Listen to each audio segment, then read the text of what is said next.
तर हे विकार झालेले कमी करण्यासाठी किंवा होऊ नये याच्यासाठी काय करायला पाहिजे, या काळात काय खावं, म्हणूनच आयुर्वेदाचं प्रयोजन आहे स्वस्थस्थ स्वास्थ्य रक्षणम आतुरस्य व्याधी परिमोक्षणम. व्याधी होऊ नये याच्यासाठी ही काळजी घेणे व झालीच तर त्याच्यासाठी ट्रीटमेंट करा. नमस्कार, मी डॉक्टर योगेश प्रफुल्ल दुद्दलवार, श्री विश्वशिव आयुर्वेदिक चिकित्सालय पंचकर्म व संशोधन केंद्रच्या माध्यमातून मागील 12 वर्षापासून आयुर्वेदाची सेवा देतो आहे. नाडी परीक्षणाद्वारे रुग्ण तपासणी, शुद्ध व शास्त्रोक्त आयुर्वेदिक औषधं व सर्व प्रकारचे पंचकर्म या माध्यमातून मी आयुर्वेदिक सेवा देतो आहे. आज आपण उन्हाळ्याच्या सुरुवातीला निर्माण होणारे सर्दी खोकल्यासारखे कफातून उत्पन्न विकार व आयुर्वेद या संदर्भात माहिती घेणार आहोत.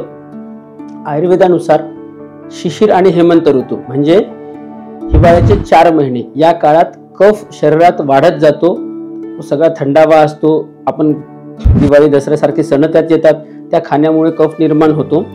आणि हाच कफ वसंत ऋतू म्हणजे आता चैत्र पाडवा जो येतोय तेव्हापासून उष्णता वाढल्यामुळे पातळ होतो व कफाचे विकार निर्माण करतो.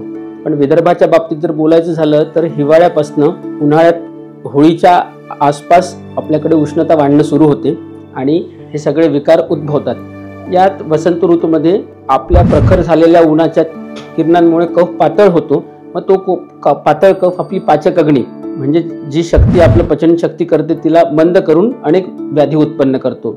रोगा सर्वे अपि मंदे अग्नो म्हणजे जसं आपण साधारण बोलतो की पोटातूनच सर्व विकार निर्माण होतात. तर हे विकार झालेले कमी करण्यासाठी किंवा होऊ नये याच्यासाठी काय करायला पाहिजे याचंच आपण आज चर्चा करणार आहोत. आम्ही वैद्य लोक या काळात वमन आणि नस्य हे पंचकर्म करतो. याने तो पातळ कफ नष्ट होऊन कमी होऊन आपली पचनशक्ती चांगली होऊन विकार समूळ नष्ट होतात. या काळात तुम्ही बघितलंच असेल, सर्दी खोकला दमा घसा खवखवणं ताप व्हायरल इन्फेक्शन हे होतात. तसंच त्वचेचे विकार शीतपित्त सर्वांग खाजणं सोरायसिस एक्झिमा ज्यांना नाही त्यांना होतात व ज्यांना आहे ते बळावतात.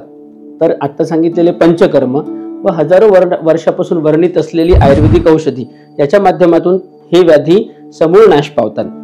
तर आपण यावेळेस आजूबाजूच्या वैद्यांचा व आयुर्वेदाची कास या व्याधीला दूर करण्यासाठी धरू शकतो. या काळात काय खावं तर कोरडं अन्न, जसं आता मिलेटचा वापर सुरू आहे, ज्वारी बाजरी सारखं अन्न की जे शरीरातला कफ आणि मेद फॅट्स कमी करतं ते या काळात खावं. कोरडे उठणे लावावे व आयुर्वेदात वर्णित असलेले आसवारिष्ट यांचं सेवन करावं.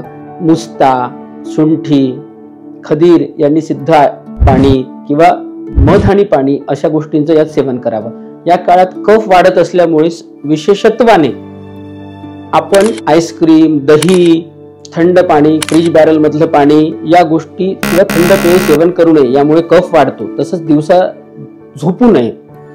एप्रिल 15च्या नंतर उष्णता खूप वाढतो, ग्रीष्म ऋतू येतो, त्या काळात या सगळ्या गोष्टी खायला हरकत नाही, दुपारी झोपायला हरकत नाही. पण एप्रिल 15 पर्यंत तरी वसंत ऋतू ज्याला म्हणतो त्या काळात हे खाऊ नये. त्याबद्दल आपण पुढच्या व्हिडिओमध्ये सविस्तर मार्गदर्शन करू. आणि या अशा पद्धतीने तुम्ही जर का तुमचं दिनचर्या ऋतुचर्या आयुर्वेदानुसार ठेवली, आयुर्वेदिक जवळच्या वैद्यांचं ट्रीटमेंट घेतली तर या सगळ्या बिमाऱ्यांचा आपण समूळ नाशही करू शकतो किंवा कफामुळे निर्माण होणाऱ्या ज्या बिमाऱ्या आहेत त्याचा आपण उपशमही करू शकतो. म्हणूनच आयुर्वेदाचं प्रयोजन आहे स्वस्थस्थ स्वास्थ्य रक्षणम आतुरस्य व्याधी परिमोक्षणम. व्याधी होऊ नये याच्यासाठी ही काळजी घेणे व झालीच तर त्याच्यासाठी ट्रीटमेंट करणे. धन्यवाद.